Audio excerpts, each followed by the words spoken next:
माफ कीजिएगा महाराज जी, मैं खुल के बोलता हूं, क्योंकि हमें हमारे गुरुओं ने एक ही चीज सिखाई है कि माफ नहीं करना है और माफ करने की आदत भी नहीं डालनी है। जो करना है तलवार की धार पे करना है और जो करना है सरेआम करना है।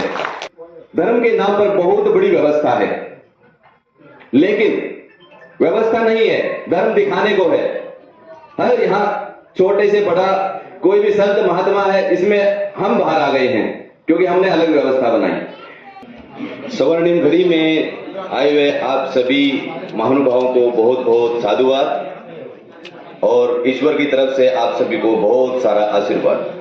मंच पर विराजमान सभी विभूतियों को भी मेरी तरफ से बहुत बहुत साधुवाद, प्रणाम, बहुत सारा आशीर्वाद। हमारा परिचय, हम वैसे तो जूना अखाड़ा से हैं, लेकिन हम एक और बड़ी विजन के साथ एक और विचारधारा को बना के चल रहे हैं। सिद्ध महाबली योग अखाड़ा, उसके हम आचार्य महामंडलेश्वर हैं और इस देश में लगभग सभी जगह पर उन 70% गरीब और पावरफुल लोगों को सपोर्ट करते हैं जो इस देश की रीढ़ की हड्डी है, जो इस देश की अर्थव्यवस्था, धर्म व्यवस्था और सभी उन व्यवस्थाओं के लिए अग्रणी रहते हैं, मरने मारने को तैयार रहते हैं और हर जगह अपना योगदान देते हैं। ये हमारा 15 साल का एक दौर रहा जिसमें हमने देखा कि इस देश में जहां जहां दर्द, तकलीफ, परेशानियां और वो टीस जहां पर है वहां तक कोई पहुंच ही नहीं पाता है। वो लोग जो सच्चे देशभक्त हैं, वो लोग जो इस देश की धर्म व्यवस्था को चलाते हैं, अर्थव्यवस्था को चलाते हैं और इस देश के धर्म की उस नींव को पकड़े बैठे हैं, उन लोगों तक कोई पहुंच ही नहीं पाता है। इस देश में दिवाली आती है तो पूरा देश राममय हो जाता है, लेकिन वो एक गरीब से गरीब परिवार भी जिसके घर में बहन है, बेटी है, और वो युवा जो बड़े बड़े सपनों को देखता है कि इस देश में पता नहीं मैं क्या कर दूं, वो भी कहीं ना कहीं 2 घंटे बाद रह जाता है, उसके सपने मर जाते हैं। ऐसे ही बहन बेटियां अपने घरों में सिर्फ पैसे की कमी के कारण अपने सपनों को चोर करके अपने जीवन को एक तरह से खत्म कर देती हैं। ऐसे करोड़ों जीवन हमारे देश में ऐसे ही अपने सपनों को तोड़कर जी रहे हैं। और उस समय हम अक्सर एक ही बात कहते हैं, ये हम बहुत छोटे थे तब किसी कवि ने अपनी किताब में लिखा था, हम अक्सर बोलते हैं कि वही भूली सी दास्तां फिर से सुना दी है, वही भूली सी दास्तां फिर से सुना दी है, गमों के आती से खामोश को किसने हवा दी है। चला आया समुद्र के किनारे कोई सज धज कर, चला आया समुद्र के किनारे कोई सज धज कर, किसी के हुस्न ने फिर आग पानी में लगा दी है। महक उठा है वीराना तेरे आंचल की खुशबू से, महक उठा है वीराना तेरे आंचल की खुशबू ने, हवाओं ने तेरी खुशबू हवाओं में मिला दी है। किसी ने यूं ही कह दिया वो तुमसे प्यार करते हैं, किसी ने यूं ही दिल रखने को अपवास ही उड़ा दी है। तो अक्सर यही हो रहा है, हम सबको तसल्लियां देते हैं, भावनात्मक तसल्लियां देते हैं, साथ नहीं देते हैं। आज अगर हम धार्मिक दृष्टि से देखें, माफ कीजिएगा महाराज जी, मैं खुल के बोलता हूं, क्योंकि हमें हमारे गुरुओं ने एक ही चीज सिखाई है कि माफ नहीं करना है और माफ करने की आदत भी नहीं डालनी है। जो करना है तलवार की धार पे करना है और जो करना है सरेआम करना है।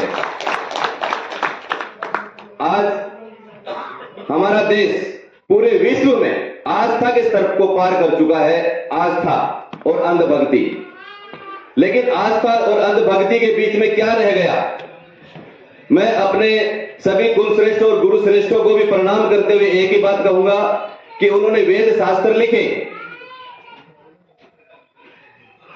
उनमें सब कुछ वो लिख दिया जिसका अनुसरण हमें करना चाहिए था। लेकिन यहां एक बहुत बड़ी विडंबना आकर खड़ी हो गई, व्यवस्था को हम नहीं दे पाए। एक व्यवस्था अगर समाज को, इस देश को दी जाती, धर्म की व्यवस्था, तो शायद इस देश में ना गरीबी रहती, ना ही वो चीजें रहती जिनके लिए आज लड़ा जाता है, जिसके लिए हम किसी न किसी के ऊपर आश्रित रहते हैं, किसी न किसी के ऊपर निर्भर रहते हैं। तो व्यवस्था का होना सब जगह जरूरी है, चाहे वो परिवार है, चाहे समाज है, चाहे धर्म है, चाहे आस्था है, व्यवस्था होना बहुत जरूरी है। और इस व्यवस्था का कारण बनाने के लिए हमने लगातार 15 साल तक इस देश में बहुत बारीकी से भ्रमण किया और देखा कुछ % लोग जो जिंदा दिल थे हमारे साथ जुड़े और उन लोगों ने अपने आप को सामने लाके दिखाया कि इस देश में कोई भी गरीब नहीं रह सकता है, क्योंकि हमारा देश गरीब नहीं है। यहाँ कमी है तो सिर्फ व्यवस्था की। 2 घंटे बाद हम वहां तक नहीं पहुंच पाते हैं। हम सारा का सारा आधार इस देश की राजनीतिक और सरकारी व्यवस्था के ऊपर छोड़ देते हैं कि वो करेंगे तो होगा। फिर हम इस देश में क्या कर रहे हैं? अगर हम सही से बात करें तो इस देश का हर एक व्यक्ति, चाहे वो गरीब भी क्यों ना, अगर वो जिम्मेदार बनता है तो मैं दावे के साथ कहता हूं कि 3 साल में हम इस देश की गरीबी निकाल सकते हैं।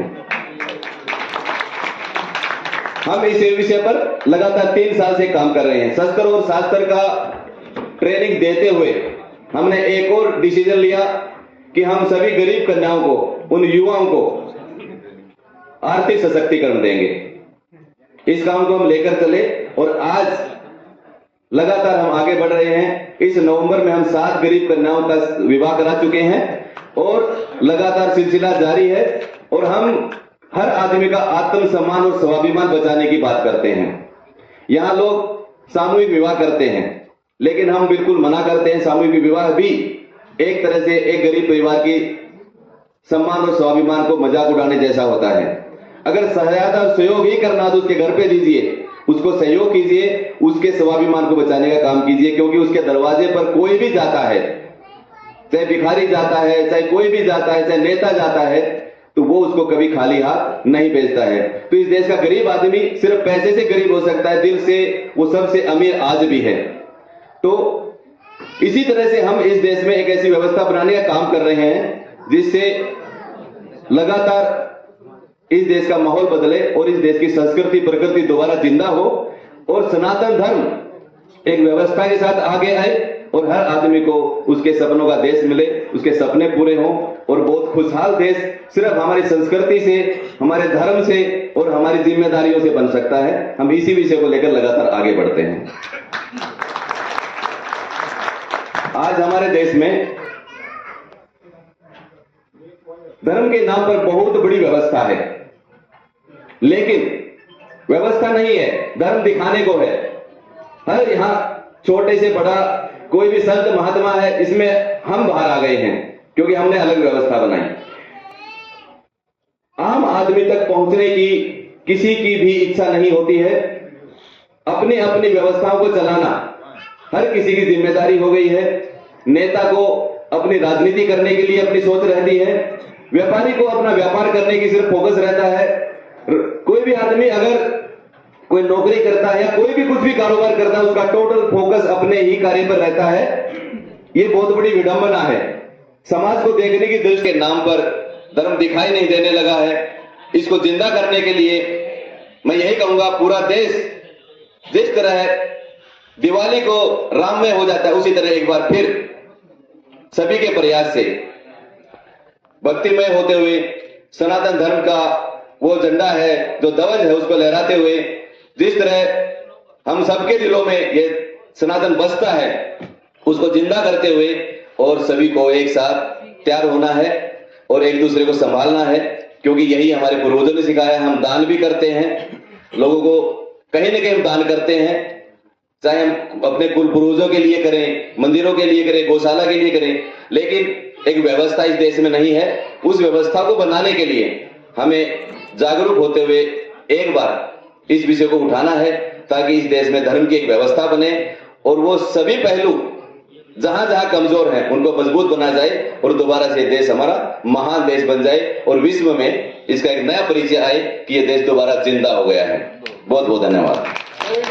जय श्री राम। जय श्री राम। जय श्री राम। भारत माता की जय।